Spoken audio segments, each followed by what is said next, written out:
What's up, guys? It's Chance here with O1C TV, and today we have a new roadmap for Arc Raiders for January through April 2026. I know everybody was getting a little bit antsy because the game is going into its 3 month mark at the end of next week, and just in time, they were able to present something showing what the next set of content looks like.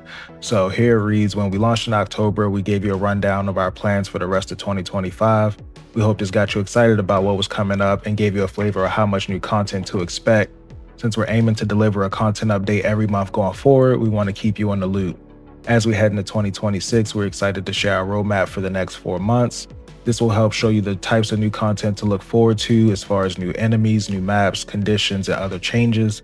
As you can expect, we're not going to offer all the specifics, but enough that you know where we're headed. And this is really good because they're kind of treating this like live service, even though it's not a live service game. And providing these updates on a month to month basis at least gives players an expectation of just what's coming next and a reason to stay around in the game, because everyone's kind of getting towards end game now, especially after the first expedition. People are knowing where things are and how to obtain items faster. So there's not really much left, and a big issue with them right now is that there isn't much of an end game after that.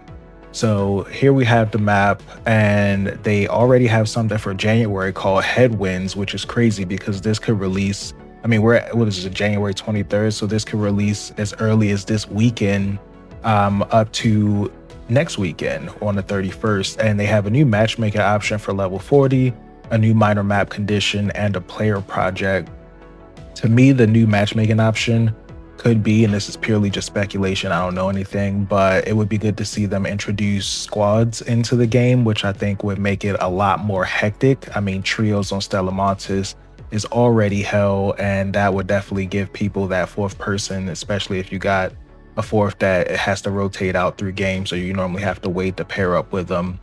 This could also be a PvE only mode, which would be a thing a lot of people have been asking for, and that they are kind of looking forward to for the people that don't want to be in PvP lobbies as much. But following that, the new minor map condition, I think, has the bird icon. I'm not entirely sure what that means, but that'll be interesting to see what that ends up being. And then a player project. Again, I think all of these player projects would be good opportunities for them to get the community together and have them do a PvE event, one where everybody could get loot and don't have to worry about being griefed as much, because that's been a big thing. People complaining about rats, people complaining about extract campers, and I think that's kind of like a hard point, an easy win, honestly, that they could use to get everybody together, similar to what Helldivers does. In February, we have Shrouded Sky, which is a new map condition. Here they have a wind icon. I don't know if that's like windy or if there's just going to be like more arc flying around. It could be either one. But we have a new arc threat, which is going to be crazy. The introduction of the Shredder, especially in Stella Montis, has been the cause of a lot of deaths. And I think it's been really good to see them like constantly iterating on new enemies that we can fight. Once you learn the weaknesses of the arc, they get a little bit easier to navigate around or just not be seen by. So it's always nice to keep it fresh. Then we have another player project. We're getting another Raider deck. Honestly, I think the last Raider deck was really good. The goalie skin is one of my favorite skins right now. Then we have a map update, but this isn't necessarily a new map. So I wonder what that would entail. It'll be cool to see what they end up doing. Maybe this is a switch up to all the maps and it's like the map as a whole, or maybe it's a switch up to a few of the individual locations. We'll have to see. And then we have the expedition window closing for the expedition we're currently on sometime in February. Next, you got March, which is called Flashpoint, and we have a new map condition. This is indicated by a lightning bolt, which I think is really cool. We already have rain, so I wonder what that will be. Maybe it's an iteration on it. Well, it says new, so yeah, it'll be something completely different. I'm looking forward to seeing what that is. Then we get another new arc enemy type, and them just going back to back on this, I think keeps the game fresh. We'll have a good variance once we get up to this second one here, given that they've already given us a pretty good base set of archetypes to fight against anyway. Then we have another player project. Again, another community event is always a W. And then a Scrappy update, which I think will be really cool. As of it stands right now, Scrappy is kind of just there. I don't really need the individual parts that it provides.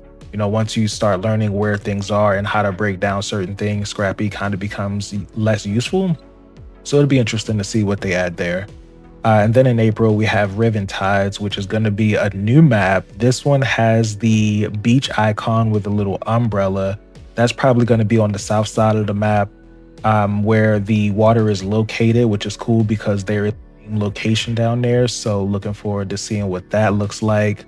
And then we have a new large arc. This is probably going to be the next size up from the matriarch, which will be really interesting because I think that's, again, another opportunity for them to provide a community event or a PvE mode.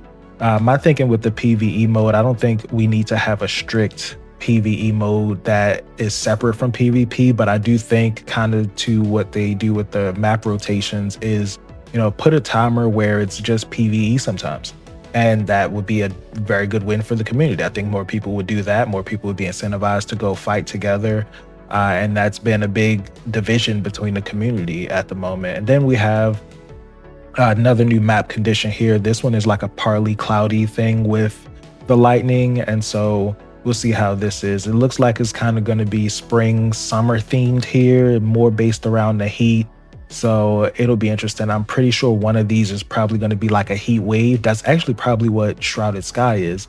But yeah, they have to do like a heat wave is the same way that they did Cold Snap. So looking forward to what that is. And then by the end, you'll have the last expedition window closing. At the bottom, they have new quests, new feats, trials, and events, new gameplay items, new cosmetics, quality updates, and more. So as of right now, the trials are kind of getting boring for a lot of people. I think it would just be better if they just put something that made people want to do trials that isn't as random. I mean, sometimes you get just completely trashed blueprints to attachments that you already have, and that could definitely use a little update. New gameplay items, hopefully more guns is always going to be good. Probably a balance to the current set of guns. And then new cosmetics, again, said in my previous video, a lot of the cosmetics are lacking right now, and there are a few that stand out, but a lot of them are just post-apocalyptic, like mailmen and pilots, and like, it's cool, but they aren't really unique.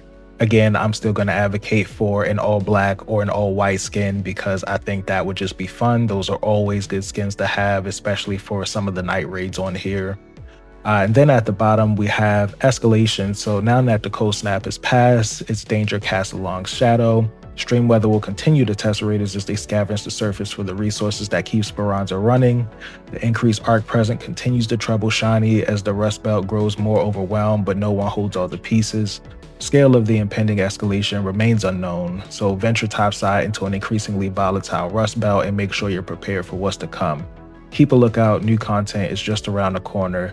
See you topside, signed by the Arc Raiders team. Says that this roadmap reflects our current plans and is subject to change. I'm pretty sure they always are iterating. I mean, we've already gotten 12 patch note updates since the launch of the game, so it'll be good to see what they add on top. But as of right now, this was a really good basis point for them to continue showing the community what's going to be happening going forward and what we can actually look forward to. So let me know your thoughts down in the comment, guys. Thank you for spending this time with me. Don't forget to like and subscribe, and I will see you in the next one.